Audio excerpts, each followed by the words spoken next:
ஆப்கி அதாலத்துல ஹர்தீப் சிங் பூரி மேல சுமத்தப்பட்ட அடுத்த குற்றச்சாட்டு என்னன்னா, இவர் அரசியலுக்கு வந்ததுக்கு அப்புறம் டிப்ளமசிய மறந்துட்டாரு. ஹர்தீப் சார், காங்கிரஸ் ஆளுங்க என்ன சொல்றாங்கன்னா, இவர் எவ்வளவு பெரிய டிப்ளமேட்டா இருந்தாரு, அரசியலுக்கு வந்ததுக்கு அப்புறம் இவருக்கு என்ன ஆச்சுன்னே புரியல.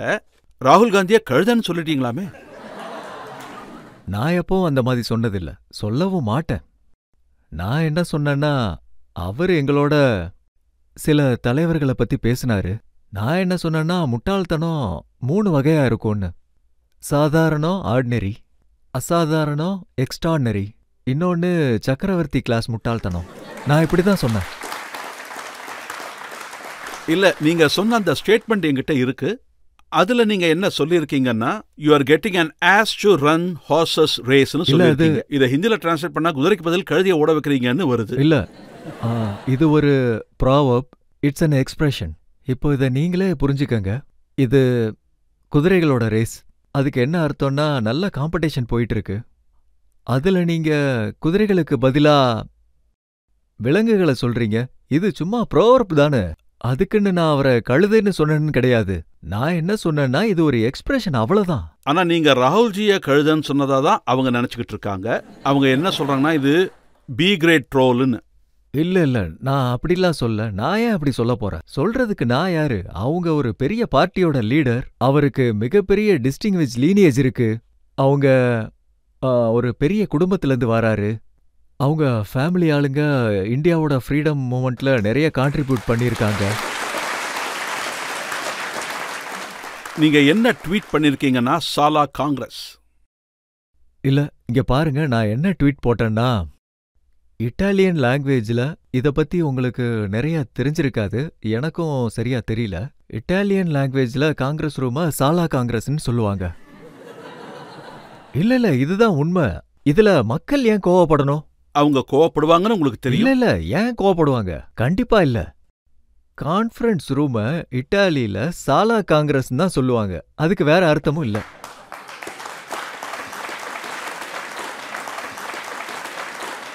ராகுல் காந்தி என்ன சொல்லியிருக்காருன்னா, நம்ம பிரதமரை பிக் பாக்கெட்னு சொல்றாரு. அவரு நம்ம அட்டென்ஷனை டைவர்ட் பண்ணி நம்ம கிட்ட பிக் பாக்கெட் அடிச்சிடுறாருன்னு. முதல்ல இவர்கிட்ட என்ன கேட்கணும்னா, அதாவது உங்க அப்பா பிரதமரா இருக்கும்போது அவர் ஒரு ஸ்டேட்மெண்ட் கொடுத்திருந்தாரு. 1985ன்னு நினைக்கிறேன். டெல்லியில இருந்து ₹1 வருதுன்னா அதுல கடைசியில மக்கள் கிட்ட போய் சேர்றது வெறும் 15 பைசா தான். நான் 1985 பத்தி பேசுறேன்.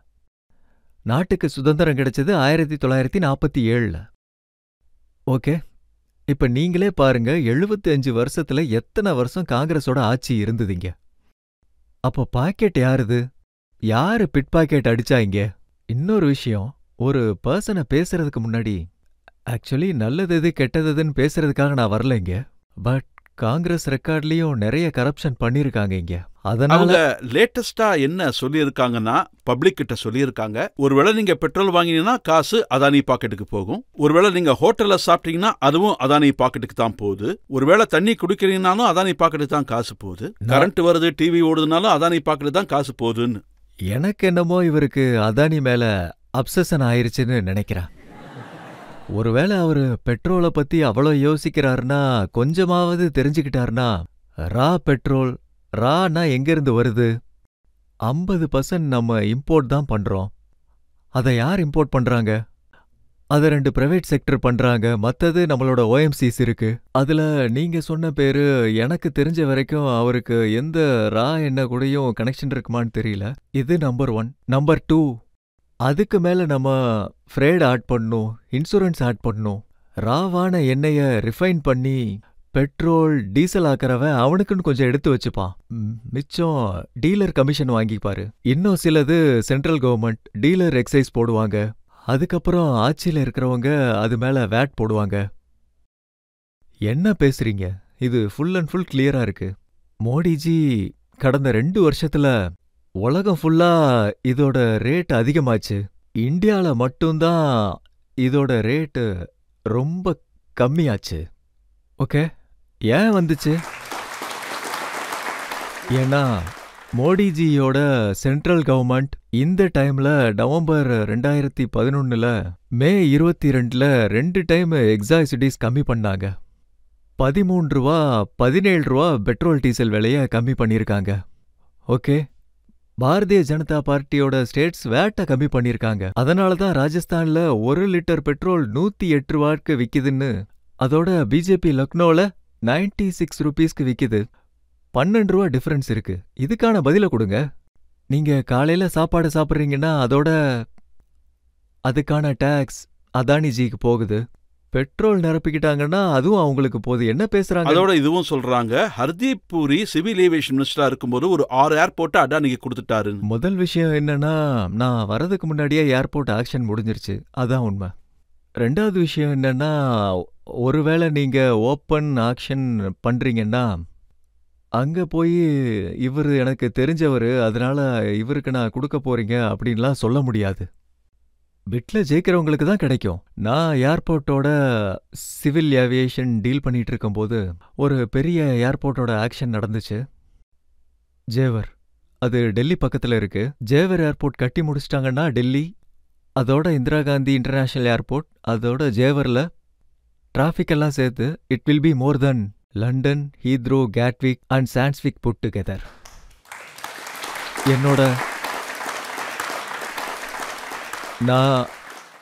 நான் ஒரு முறை யோகிஜி கூட பேசின இந்த மாதிரி ஒரு லைட்டர் மொமெண்ட்ல பேசிட்டு இருந்தேன். அப்போ என்கிட்ட ஒருத்தர் வந்து ஏர்போர்ட் ஆக்ஷன்ல எப்படி ஜெயிக்கிறதுன்னு என்கிட்ட கேட்டாரு. ஒரே ஒரு வழிதான் நான் சொன்னேன், கம்ப்ளீட்லி ஓப்பன் டிரான்ஸ்பரண்ட் பிட் பண்ணுங்க, அவங்க தான் ஜெயிப்பாங்க. இதுல என்னாச்சுன்னா, கம்பெனிஸ் யூரிக் முதல்ல இருந்தாங்க, அவங்களும் வந்தாங்க. அதுக்கப்புறம் நீங்க யாரை பத்தி பேசுனீங்களோ அவங்களும் கீழே வந்தாங்க. இது பெட்டிங்க பொறுத்தது. நீங்க எவ்வளவு அக்ரெசிவா பெட்டிங் பண்றதை பொறுத்து இருக்கு. உங்களை பத்தி காங்கிரஸ் ஆளுங்க என்ன சொல்றாங்கன்னா, உங்களோட யூட்டிலைசேஷன், உங்க யூட்டிலிட்டி பத்தி உங்களை எப்படி யூஸ் பண்றாங்கன்னா, காந்தி ஃபேமிலிக்கு எதிரா அப்படி இப்படின்னு பேசணும். இவர் ஒரு பார்ட் டைம் மினிஸ்டர் தான், ஆனா ஃபுல் டைம் ட்ரோல். என்னோட யூட்டிலிட்டி என்னன்னா, இன்னொருத்தர் தான் ஜட்ஜ் பண்ணணும். இவங்களோட விஷயத்துக்கு வரும்போது நான் என்ன நினைக்கிறேன்னா, ஒரு வருஷத்துல 365 நாள் இருக்கும். ஒருவேளை 2% டைமும் இவரை பத்தி நான் எதுவும் கமெண்ட்ஸ் பண்ணியிருக்கேன்னா அதோட கான்டெக்ஸ்ட பாருங்க. ஏன்னா எனக்கு இவங்க மேல எந்த அப்சஷனும் இல்ல, எதுவும் இல்ல. பிரியங்கா காந்தியோட கம்ப்ளைண்ட் என்னன்னு, அவங்க என்ன சொன்னாங்கன்னு நான் இப்ப சொல்றேன், படிச்சு காட்டுறேன். அவங்க என்ன சொல்லியிருக்காங்கன்னா, ராகுல் காந்தி உலகத்தோட 2 பெரிய இன்ஸ்டிடியூஷன்ல படிச்சிருக்காரு, ஹார்வர்ட் அப்புறம் கேம்பிரிட்ஜ்ல டிகிரி பண்ணியிருக்காரு. ஆனா அவரை பப்புன்னு சொல்றீங்க. அவர் டிகிரி என்னன்னு உங்களுக்கு தெரியல, அவர் யார் என்ன ஏதுன்னு தெரியல, அவரை வேகாத பருப்புங்கிறீங்க. நான் எப்பயும் அவர் அப்படி சொன்னதில்ல. பப்புன்னு கூப்பிட்டா டேம் ஆஃப் அஃபெக்ஷன் ஆயிரும். நான் ஏதாவது குழந்தைய தானே பப்புன்னு கூப்பிட முடியும்? சொல்லுங்க. எனக்கு அந்த அளவுக்கு தகுதி இல்லை. அவர் அவ்வளோ பெரிய லீடர். அவங்க அப்பா பிரைம் மினிஸ்டரா இருந்திருக்காரு, அவங்க கிராண்ட் மதர் பிரைம் மினிஸ்டரா இருந்திருக்காங்க, கிரேட் கிராண்ட் ஃபாதர் பிரைம் மினிஸ்டரா இருந்திருக்காங்க. நான் யார் சொல்றதுக்கு? பப்புன்றது டேம் ஆஃப் அஃபெக்ஷன். பப்புன்னு சொல்ற அளவுக்கு எனக்கும் அவருக்கு எந்த ரிலேஷன்ஷிப்பும் இல்ல. சரி, பப்ளிக்ல இருந்து இப்ப யாராவது கேள்வி கேட்கலாம். காலிஸ்தானம் பத்தி நிறைய பேச்சு நடந்துகிட்டு இருக்கு. அதோட சில சிங்கர்ஸும் இதுக்கு சப்போர்ட் பண்றாங்க. ஸோ என்னோட கொஸ்டின் என்னன்னா, பஞ்சாபோட யூத்துக்கு எது சரி எது தவறுன்னு எப்படி மெசேஜ் கொடுக்க விரும்புறீங்க? இந்த காலிஸ்தான் எங்க உருவாகுது? ஒன்னு இது கனடால உருவாகும், ஏன்னா எல்லா காலிஸ்தானும் அங்க நுழைஞ்சிட்டாங்க.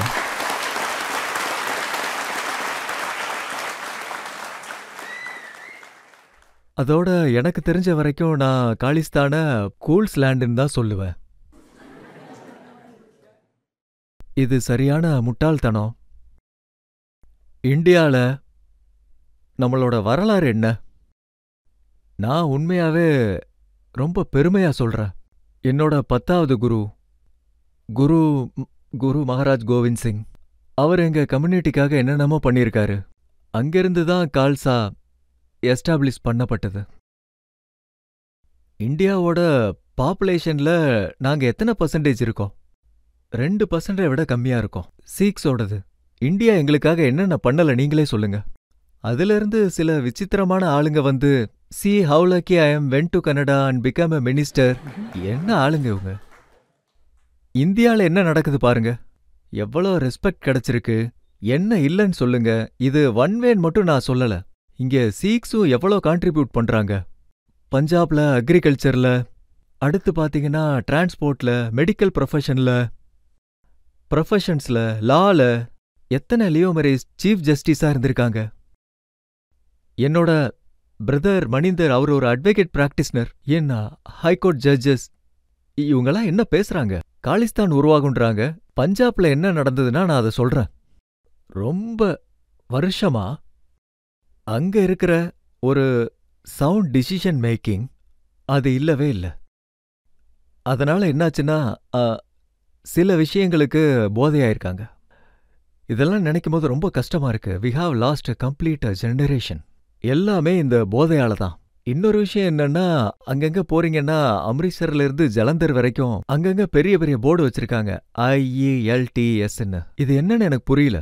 புதுசா எய்ம்ஸ் எதுவும் ஓப்பன் ஆயிருக்குன்னு பார்த்தேன். அது என்னன்னா, பசங்களுக்கு இங்கிலீஷ் கத்து கொடுக்கறது. அவங்களுக்கு இங்கிலீஷ் கத்து கொடுத்து என்ன பண்றாங்க, இன்டர்வியூ அனுப்பி வைக்கிறது. ஒரு காமெடியன் இருக்காரு, ட்ரெவர்னு யாரோ, சவுத் ஆப்பிரிக்கன் ஆரிஜின். ட்ரெவல்வா. அங்க அவர்கிட்ட யாரோ கேட்டிருக்காங்க, இந்தியா கனடா பத்தி கேட்டிருக்காங்க. இந்தியா என்னன்னு அவர்கிட்ட கேட்டப்போ, it's a country which supply sea ஃபிளேவர்னு அவர்கிட்ட சொல்லியிருக்காங்க. பிரமாதமா இருக்குல்ல? அங்க ஒரு ட்ரக் டிரைவர் போறான்னா அங்க அவனுக்கு நல்ல காசு கிடைக்கும். ஆனா படிச்சுட்டு அவன் அங்க போனான்னா சின்னதா ஏதாவது வேலை பார்க்க வேண்டியது இருக்கும். ஸோ இப்போ இப்படிதான் இருக்கு. அம்மா அப்பாவும் பசங்களை ஃபாரின் அனுப்ப தான் யோசிக்கிறாங்க. எல்லாரும் ஃபாரின்னு சொல்லி பசங்களை அங்க அனுப்ப பார்க்கறாங்க.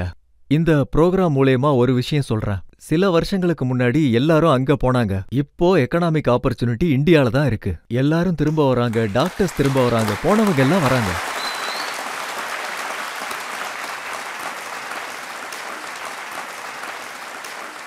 இன்னொரு விஷயமும் நான் சொல்றேன். உங்களோட பொலிட்டிக்கல் சிஸ்டம் அதை நீங்க பாத்தீங்கன்னா, அங்க ஒருத்தர் இருக்காரு, ட்ரூடோன்னு. இவரோட பொலிட்டிக்கல் லைஃபும் இப்போ கொஞ்சம் டைம் கம்மியா இருக்கு, டைம் பவுண்டு இருக்கு. ஒருவேளை காலிஸ்தானை உருவாக்கணும்னா சீக்கிரம் பண்ணிக்கங்க. நான் மினிஸ்டரா இருக்கும் போதே பண்ணிருங்க. அங்க யார் பிஎம்மா வராங்களோ யூரோப்ல இருக்கிற எல்லாருக்கும் அது தெரிய வரும். இவங்கெல்லாம் பெரிய முட்டாளுங்க.